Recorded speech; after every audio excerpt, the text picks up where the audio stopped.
That's deep. You know, a lot of, you talk about feminism and, the impact they're having on, the sisters these days. What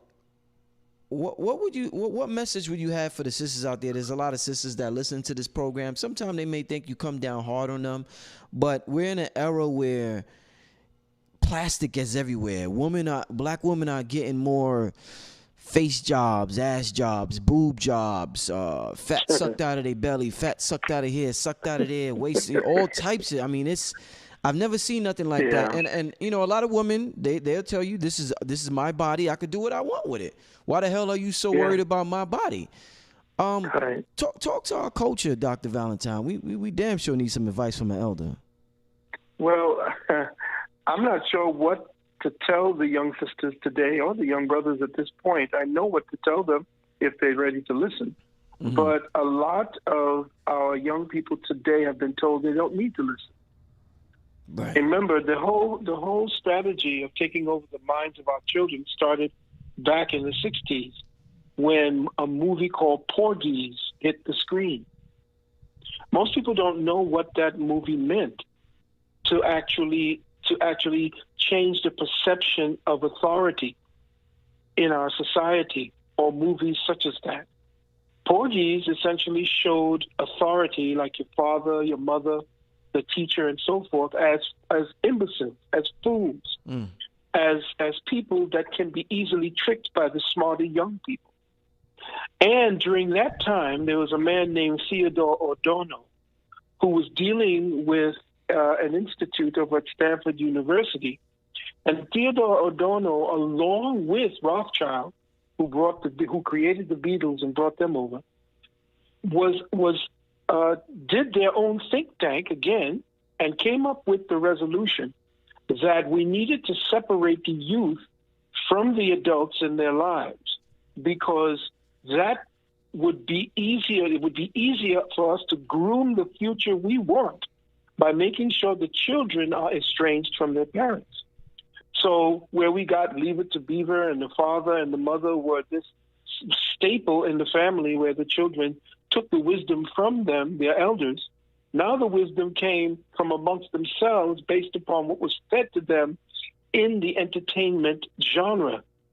So once that happened, once the children began to feel that they were smarter than their adults, it was easier for them to create a niche for that age group. And that's when the teenager was born.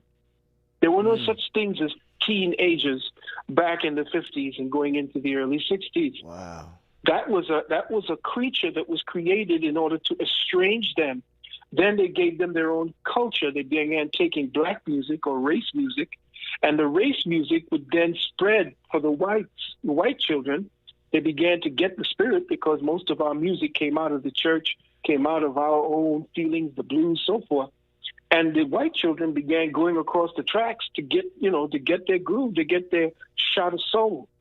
And so race music began to be the foundation for them to now nurture a whole crop of this creature called the teenager and give them an identity separate from their parent, because then the parent would then give them the wisdom, give them their own family's tradition.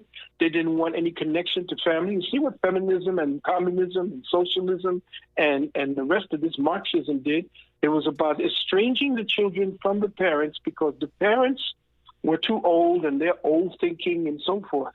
When you have all these years of wisdom are now told that that's a fool. That's an old fool. He doesn't know.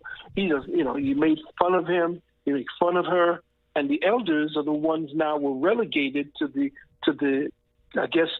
category of buffoons or obsolete. And so from that point forward, they began to nurture this teenager into this new kind of entity that would then follow the stream through entertainment, because remember, they began to blow entertainment up with Elvis Presley and the Rolling Stones and the Beatles and these creatures who are actually playing black music, really in a sorry ass way. But what happened was they were cultivating that mindset. So today, it's very easy for them children to be estranged from their parents, because they have this venue prepared for them. And they always do it with the music. They stole our music. They stopped it at Earth, Wind, and Fire. And they created this other niche that separated us completely. But when hip-hop came, hip-hop was continuing the reality of what the elders were doing. That had to stop. So they stepped in. They had their own think tank back in California that said we needed to get this prison industrial complex up so that we could control the mindset of the new generation. And rap was born. So most people don't understand what is really happening to us when we start speaking about how do we talk to our young ladies? How do we tell them to stop taking things and shoving it in this and putting that there, blowing them up, and then painting their eyebrows to look like essentially the new eyebrows that goes all the way upside your forehead? You know who that was taken from? I told you that in the last webinar that I did, in the last lecture that I did. That's them dealing with the cross-dresser, with the transsexuals and the transgenders, the men who with the RuPaul and them have to exaggerate this female. They just go completely off, and they have the makeup. The makeup you see the women doing today, those were the gays that taught the women how to make up like that. So the women are following gay men in their choices for their social consciousness, for makeup and so forth. Wow, that's wow, a woman following a gay man as far as how to look beautiful. Isn't that something? Indeed. RuPaul and his ilk and those people set the stage, set the pattern. I used to be, I used to go with a sister named Jennifer Lewis. Some people may know her. She's a star in Hollywood. And before she became a star in Hollywood, she used to be a Broadway star. And we used to go to the shows, and behind stage, nothing but gays. And the ones who did the makeup, nothing but gays. And the way that you hear them speaking, let me see, you go, Miss Thing, or hey, Miss, hey, girl, and that's all the gays used to talk to each other like that. Miss Thing is a gay man, a flaming gay talking to another flaming gay. So most of the ways that gay men talk to each other is what they learned from their mothers or the women in their lives, and they just pass that on. And then all the women who never had that, it's just the way that the culture now has been polluted. And we don't have that what we call it, that generational passing of the torch. We do remember, as we grow older, these people that you're talking about, the young women talking about, watch, they go all the way out into left field. And then after they start hitting that wall, when they start getting into their 20s, 26, 27, 29, 30, 31, 32, 33, and nothing's been happening in their lives, and that wall keeps coming closer before they hit it, and they start seeking that knowledge, and they start seeking like, oh, wait a minute, maybe I need to kind of curb and try to find a way to behave so that I begin to start feeling happy again. And I tell you, I keep telling you, young people, especially the men and the women, it's a natural thing. It's an energy. Men seek power, and to seek power, they give love. Women seek love, and to seek love, they give power. But that exchange is no longer used. They don't know that. They think that it's women thinking about giving up power to a man that they find to be their own. It's, I can't find me a good man. Well, we can't find a good woman either. Okay? So you keep talking about there ain't no good men out there. Hey, listen, maybe there's some good women. Remember, they put the power in your hands, sister. Think about that. You have the power. You talk about male privilege? No, men don't have privilege. Go down to the court system, the family court system, and see how much privilege men have. Shit. Okay? None. You have none. You can choose to have a child or not. You have the last say on whether or not you have a child or not, or you can tell him that you're going to have the child and he can't do anything about it. Why is that? Why is it that he doesn't want it and you want it and you're keeping it, and that's 18 years of his life? And women are doing that. There are things right now that women are doing that ain't cool. And they know that. And the ones who defend it and say that, okay, they kind of keep the responsibility only on the man. Very few women really understand about taking responsibility for actions, especially actions that have become passe, or not passe, but matter of fact in today's genre of behavior. So no, the men, they got to step up. I've always said that. You never heard me not say that men have to step up. But when a good man comes into your life, just because he don't have the credentials, he don't have the money, he ain't stepping out of nothing with spinners or nothing like that. If he's a good man, if he's a carpenter, if his fingernails are dirty at the end of the day, but he's a good man, women today don't look at that. You can check it out. Look at what they go for, and you can go up there and look at the housewives of Atlanta, the Real Housewives of Atlanta, and all of these reality shows, and you see these women walking around their house in this pancake makeup as if that's natural. That's the way they walk around the house every day. No, they don't. But they're giving you this virtual reality of what reality is supposed to look like, and women, as well as men, in their own particular code of in the operational genre, we are buying into that crap. We have not shut down the cyber reality in our lives to get to the real reality within it. We don't even know how to talk to one another anymore. We don't know how to have a conversation unless we get into our iPad and say, okay, what is a conversation? Well, how do I talk to a man? How do I talk to a woman? We need to get the electronic big brother. We tap into the matrix to try to find out how to be human. I think that's insane. I think that's a big problem in Asia. I think they say the men don't even want to have sex with the woman no more. You know why? Because it's all in the women's favor. They did that purposely.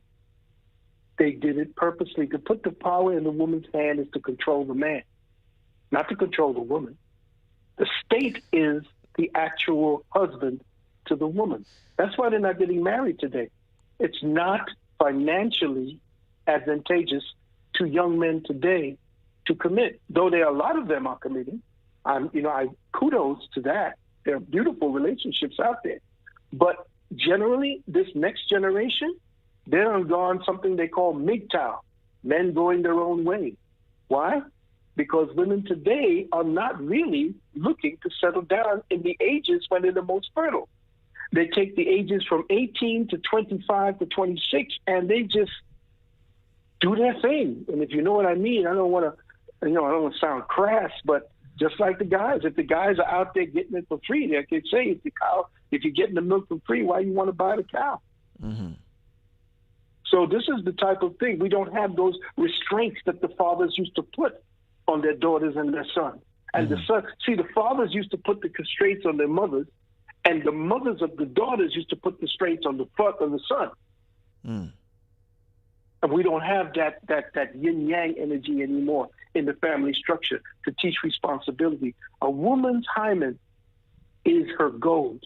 That is her greatest treasure. Today, they said, that ain't nothing. The hell with it.